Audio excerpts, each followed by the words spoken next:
saya kemudian memang sangat intensi, sangat perhatian terhadap perkara vihara Buddha Tien Entang yang ada di Jakarta Barat ya. Jadi ini sangat perkara yang sangat bertendensi soal agama ya. Saya tidak mau bicara agama, tapi ini memang ada vihara sudah lama, sudah 20 tahun beroperasi, kemudian tiba-tiba semingguan kemarin, kemudian ada orang masuk ke vihara itu, mengacak-acak, merusak tempat ibadahnya, patung-patungnya juga ada yang dirusak, kemudian mencoba membokol brankas. Kemudian umat yang ada di vihara itu diusir dengan pukulan-pukulan, sehingga mengalami penganiayaan dan mereka terusir kemarin itu. Nah, ketika saya mendapatkan kuasa, kemudian saya mencoba untuk merapikan ini dan mereka sudah bisa beribadah kembali. Nah, persoalannya bahwasanya mereka ini, si umat ini dilaporkan oleh si orang yang masuk melakukan perusahaan itu dengan laporan adanya masuk. Jadi mereka menguasai tanah orang, gitu kan. Nah, ini saya sudah dapat data lengkap di mana sebenarnya tanah dari vihara Tien Entang ini adalah tanah umat yang sudah dikerjakan sejak tahun 1999, di mana kemudian tanah umat ini dibangunlah vihara, dan sejak 2002 tanah ini dan bangunannya sudah dikerjakan, 2002 sudah dipakai dan sudah ada persetujuan Menteri Agama, sehingga vihara ini sudah berjalan selama kira-kira 20 tahun. Dari 2002 sampai 2022 ini, vihara ini menjadi vihara umat, tempat umat Buddha beribadah sudah 20 tahun. Sehingga rasa-rasanya kepemilikan, apalagi sudah ada hibah tahun 99, 2000, kemudian di 2012 sudah ada pengesahan hibah juga. Dan yang memberikan hibah adalah umat vihara itu juga sebagai yang pemilik tanah terdahulu. Nah, setelah hibah sudah diserahkan, sudah rapi lah ini sejak 2012, sehingga hibah sudah ini menjadi tempat ibadahnya umat sampai sekarang. Nah, tiba-tiba tahun 2012 ke 2013 ada salah satu anak dari yang pemberi hibah ini kemudian mencoba menyatakan sertifikat yang ada hilang, dan dibuatkanlah sertifikat baru oleh mereka dengan bantuan BPN, dengan alasan sertifikat lama hilang, dibuatlah sertifikat baru. Padahal sertifikatnya ada di umat, gitu, di wilayah umat. Sehingga ini adalah suatu persoalan tersendiri yang memang umat ini kemudian menjadi tersangka, dilaporkan di Polres Metro Jakarta Barat. Besok kemudian mereka akan dipanggil sebagai tersangka. Nah, ini yang kita tidak bisa terima, karena sebenarnya sudah ada hibah yang diberikan oleh si orang tua ahli waris kepada umat tanahnya ini, ya. Jadi saya akan ambil cerita mengenai gambar-gambar ini ya. Bentar ya.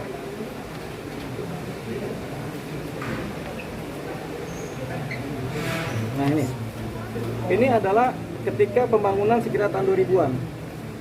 Ini adalah pembangunan sekitar tahun 2000-an, 99-2000, ketika peletakan batu pertama untuk pembuatan tempat ibadah vihara Tien Entang. Ya, ini tahun 2000-an ya. Kiri bang, Kiri. betul. Ya.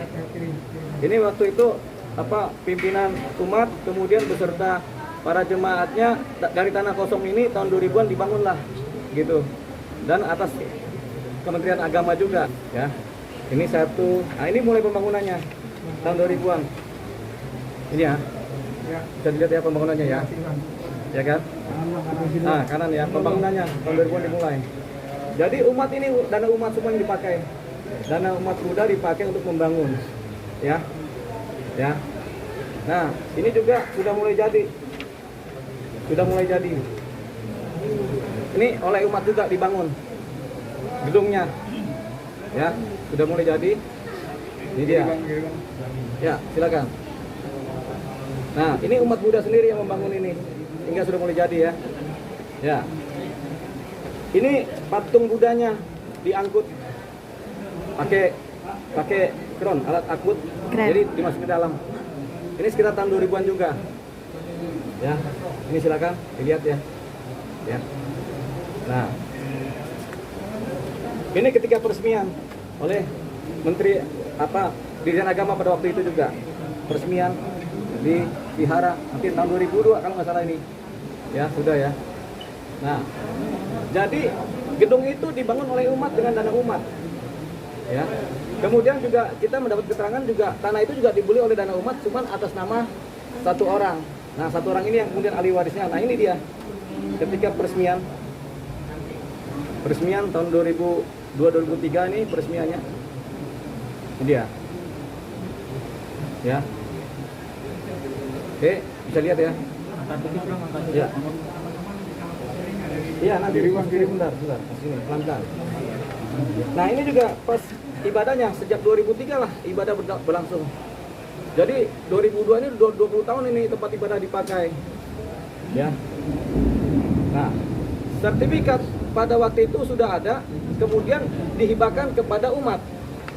Jadi sertifikat itu sampai sekarang ada di umat, ya. Ini pola ibadahnya juga dia, ya kan? Ya, ini ibadahnya, ya. Ya, oke. Nah, ini tadi kan udah ya. Ini adalah cipta tahun 2002. Nah, sertifikat sudah diserahkan kepada umat, kepada yayasan Meta inilah yang sejak 2000-an ini sudah menjaga tempat ibadah ini dan berlangsunglah ibadah setiap hari terus menerus. Kemudian sampai ketika ada orang melaporkan di Polres Jakarta Barat tentang seolah-olah adanya umat menguasai tempat ibadah, padahal itu tidak ada. Jadi dasarnya adalah mereka membuat suatu kehilangan sertifikat. Kemudian sertifikat ini mereka gandakan dengan sertifikat baru melalui bantuan BPN, timbullah sertifikat baru, kemudian mereka balik nama kepada ahli warisnya. Kemudian ahli waris ini kemudian mengajukan suatu laporan polisi kepada kepolisian tentang adanya oknum tempat umat ini yang kemudian beribadah di situ. Makanya kemudian mereka melakukan pengusiran, penjarahan, perampokan di tempat ibadah yang ada di Jakarta Barat itu. Nah, itu dia. Nah, padahal hibah sudah ada. Hibah ini sudah ada sejak tahun. Bentar, saya carikan ya dokumen hibah ya.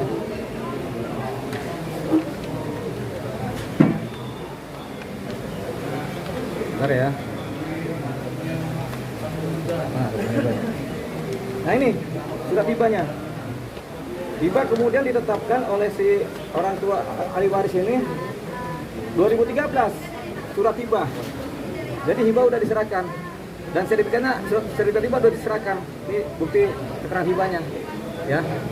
Nah, mereka baru bikin sertifikat baru tuh tahun 2019-2020. Si pelaku ini kan, gitu. Jadi hibah ini sudah ada. Ini bukti hibahnya. Jadi tanah itu adalah sah sudah milik daripada umat Buddha ya. Dalam ini umat yang beribadah di sana dan yayasannya sudah ada. Nah, ini ada bukti surat hibahnya. Nah, persoalannya kenapa kemudian umat ini dijadikan tersangka, para pengurus yayasan dijadikan tersangka. Nah, ini nanti kita akan kejar di Polres Jakarta Barat apa yang terjadi. Yang jelas ini semua sudah rapi. Kalau menurut kami itu sudah rapi.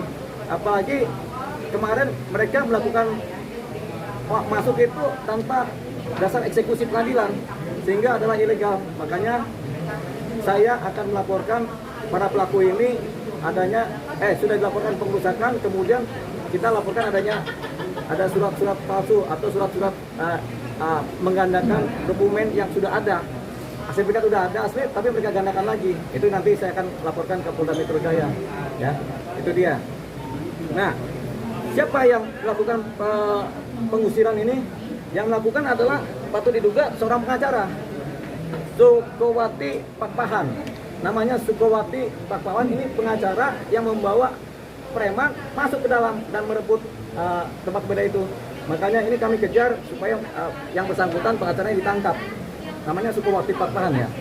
Nama lengkapnya Sukowati S. Pakpahan. Saya nggak tahu ini perempuan atau laki-laki, yang jelas mereka ini yang melakukan ini. Dan mereka juga pasang spanduk kemarin itu kan sudah kita copot. Ini saya akan kejar supaya mereka ditangkap ini karena mereka melakukan penganiayaan juga dan melakukan perusakan terhadap tempat ibadah Buddha ya. Nah, silakan ini ada pengurus, silakan nanti kasih jalan sebentar. Ya, silakan, ini adalah pengurus-pengurus ini. Silakan nanti bisa cerita, terutama ketua yayasan ya. Iya. Mundur lagi. Dek, lanjut. Ini ketua yayasan namanya Pak Lim Heng Ming. Pak Lim Lim Heng Ming. Lim Heng Ming. Ya. Lim Heng Ming. Ya. Lim Heng Ming. Itu Iya. ada kaitannya dengan almarhum Lim Chiliong, ya kan? Pak, mungkin bisa dibuka maskernya Pak, biar supaya nanti Bapak bisa bicara maaf ya kenal ya. Ini peristiwa di Jakarta Barat, kebetulan saya lagi mau menyambut Kapolres baru di Jakarta Selatan, tapi di sinilah ada ini. Silakan kalau mau bertanya. Iya.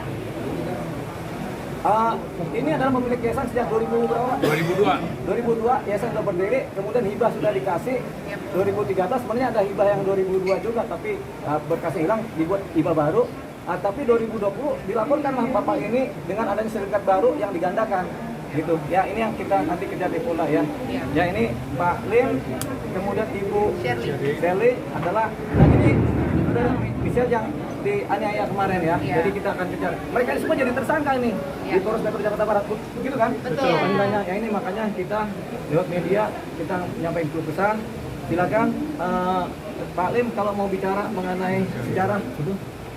Oke, jadi Wihara sendiri kemarin kan sempat ada tertulis di beberapa media gitu ya, menyatakan bahwa sebenarnya kita ini menyerobot gitu ya. Padahal sebenarnya Wihara sendiri sudah berdiri 20 tahun yang lalu gitu. Jadi kalau dikatakan kita menyerobot apa gitu kan.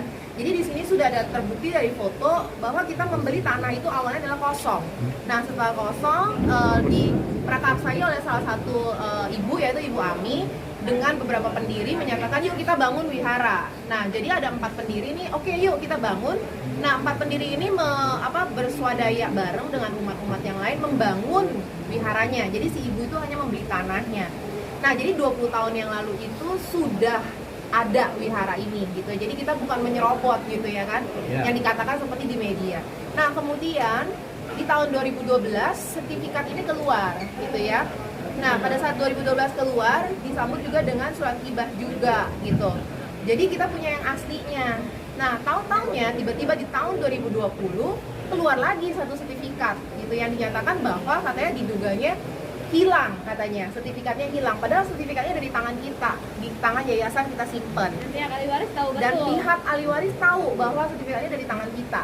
Tapi beliau memberikan keterangan palsu kepada, diduga lah ya, memberikan keterangan palsu kepada pihak kepolisian atau BPN bahwa sertifikat ini hilang. Pada akhirnya diterbitkanlah sertifikat yang baru di tahun 2020 dan atas namanya sudah diganti ke atas nama ahli waris gitu. Nah, jadi kronologisnya seperti itu sih. Jadi sekarang kita yang tinggal di sana, yang beribadah di sana, tiba-tiba kejadian tanggal 22 kemarin yang sangat disayangkan, tiba-tiba ada orang yang masuk mengatakan adalah oknum pengacara dan dengan konco-konconya itulah ya, premanis gitu, dan ahli warisnya juga hadir mengusir salah satu umat kita juga pada saat itu kita lagi mau sembahyang, diusir paksa gitu ya, ditarik, didorong gitu ya dengan kekerasan, dianiaya secara brutal. Dan pada akhirnya kita buatkan laporan pengeroyokan. Dan kemarin dari Bang Deo Lipa juga ada bantu kita, pada akhirnya wihara sudah terbuka. Pada saat dibuka, dalamnya dalam kondisi yang sangat menyedihkan gitu ya. Tempat meja sembahyang itu semua diobrak-abrik, semuanya diberantakin. Itu benar-benar membuat kita tuh sangat marah sekali sebenarnya.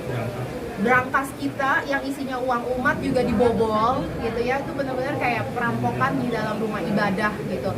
Jadi dibobol, dan sampai sekarang sih masih belum dilakukan tindakan apa-apa oleh kepolisian. Jadi ini masih kondisinya di wihara ini masih belum bisa dipakai karena kita nggak berani, takutnya ini ada sidik jari dari oknum tersebut gitu ya, preman itu. Jadi di sini kita minta Bang Deo Lipa untuk membantu kita untuk supaya polisi bisa segera menindaklanjuti kita orang minoritas ini gitu ya. Ya, silakan Bang. Dari Polres Jakarta Barat kan? Iya. Kita lagi di Polres Jakarta Selatan, tapi kita bicara tentang Polres Jakarta Barat, nggak ada persoalan. Iya, betul. Ada teman-teman yang mau bertanya? Iya.